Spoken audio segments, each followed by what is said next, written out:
Hey Zero Books readers! In this YouTube video, we're going to take a look at Nina Power's 2009 feminist tract, One-Dimensional Woman, and find out how the book is holding up 7 years later.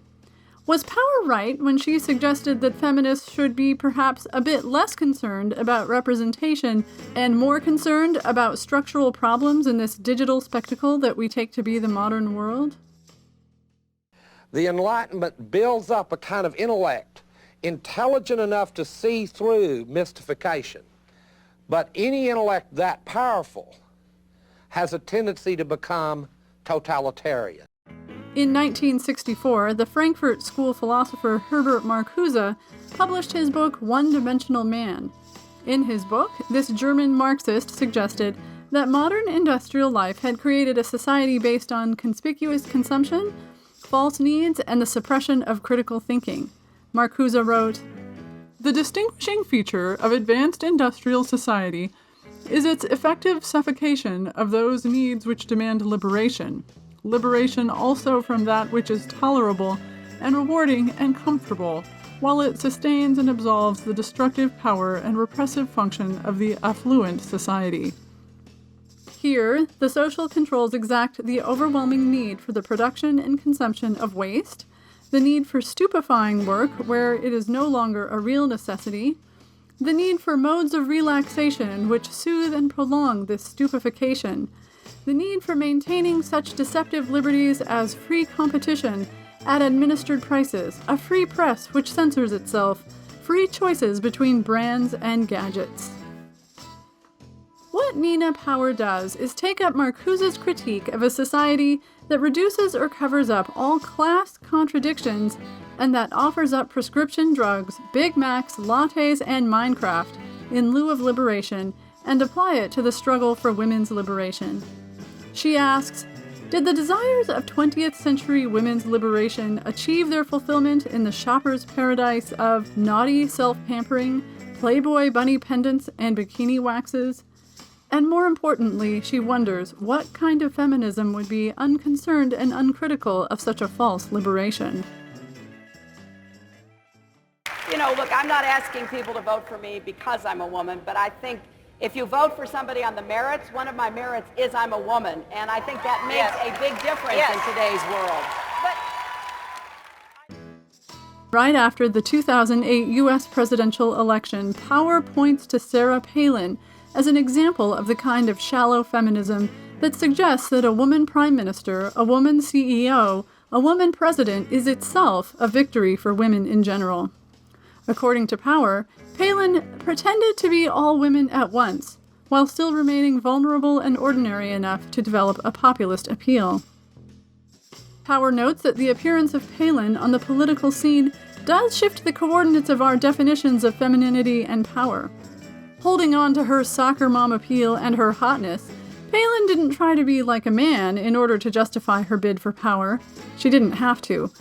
But the question remains whether this victory for the notion of what it is to be a woman, this redefinition of what power can look like and act like, is a victory for real people, or merely the colonization of another dissident space by a system that wants nothing but to maintain the basic structure of the politics and economic realities that already exist.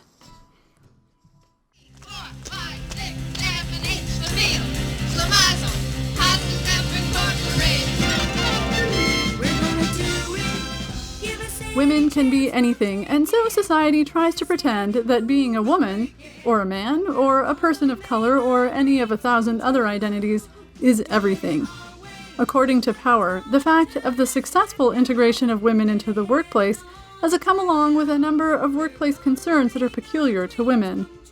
Pregnancy, lack of experience, childcare are all impediments for women as workers, and yet, according to Power, women are succeeding more and more in a world where labor has become feminized. Still, this success has not brought liberation.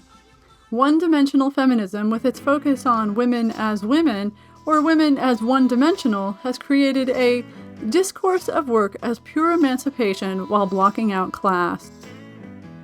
About halfway through her book, Power quotes the feminist columnist Jessica Valenti from her book Full Frontal Feminism. When you're a feminist, day-to-day life is better. You make better decisions, you have better sex, and is there anything wrong with being ugly, fat, or hairy? Of course not, but let's be honest. No one wants to be associated with something that is seen as uncool and unattractive. But the thing is, feminists are pretty cool and attractive women. Furthermore, feminism is something you define for yourself. And that was Marcuse. They painted the walls with phrases from his books in order to make it known to the world that they were going to turn his ideas into reality. And although the revolution didn't materialize, during the decades since then, the ideas of Marcuse and the Frankfurt School have come to dominate some of the social science departments in various countries in Europe, and through them to have a continued and very important influence on the young. Professor Marcuse, why should it have been to your writings that the revolutionary student movements of the 1960s and early 70s turned?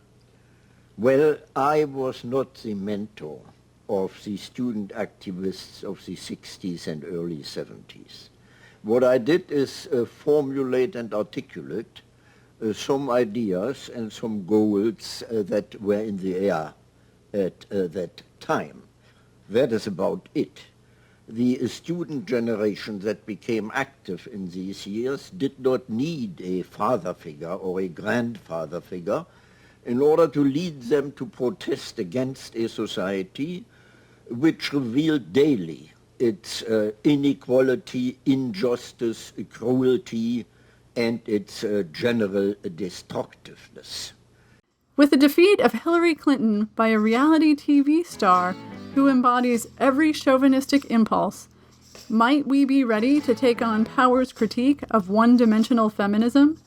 Could it be that we are now ready to scrape away the feminist sheen that the status quo uses to obscure cracks in its facade and take up the feminism that Nina Power champions?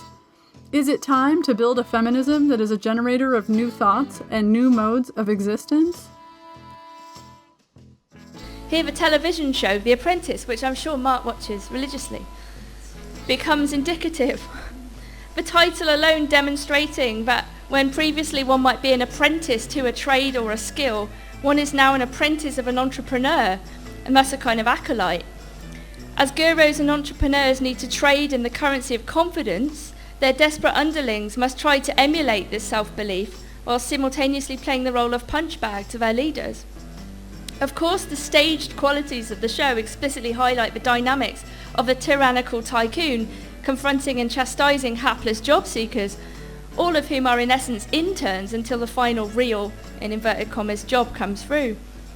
We are invited to laugh at their preposterously poor business ideas, their misplaced self-enthusiasm, their competitiveness, but also to relate to them.